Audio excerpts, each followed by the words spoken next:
Salary کو salary کیوں کہا جاتا ہے، ایک دلچسپ تحقیق میں آج انشاءاللہ میں اپنی اس ویڈیو میں آپ کو بتانے والا ہوں۔ سیلری کو سیلری ہی کیوں کہا جاتا ہے؟ دنیا میں ایک ایسا وقت بھی گزرا ہے جب نمک یعنی کہ سالٹ کرنسی کی حیثیت رکھتا تھا اور لوگ نمک کی ڈلیاں دے کر کھانے پینے کی اشیاء خریدتے تھے۔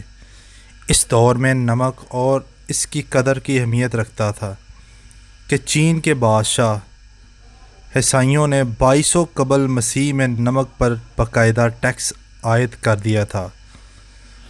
یونان کے تاجر نمک کے عوض غلاموں کی تجارت کرتے تھے۔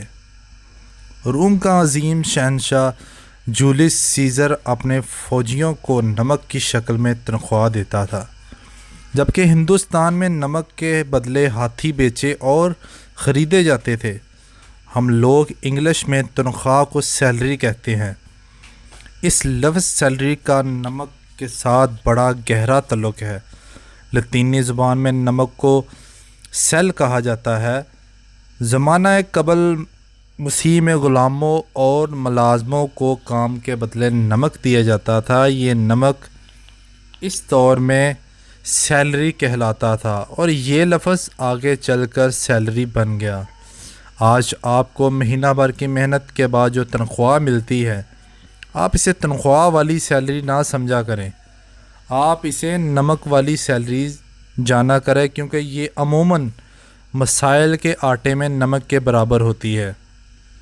تو اس لیے پہلے دور میں آپ دیکھ سکتے ہو کہ چیزوں کا لین دین زیادہ تھا، ایک چیز دے کے دوسری چیز خرید لی جاتی تھی۔ تو یہ نمک سے یہ سیلری لفظ جو برآمد ہوا ہے، ایجاد ہوا ہے۔ تو امید کرتا ہوں آپ کو یہ ویڈیو پسند آئی ہوگی۔ ویڈیو اچھی لگے تو لائک کر دیجیے گا، شیئر کر دیجیے گا۔ اللہ حافظ۔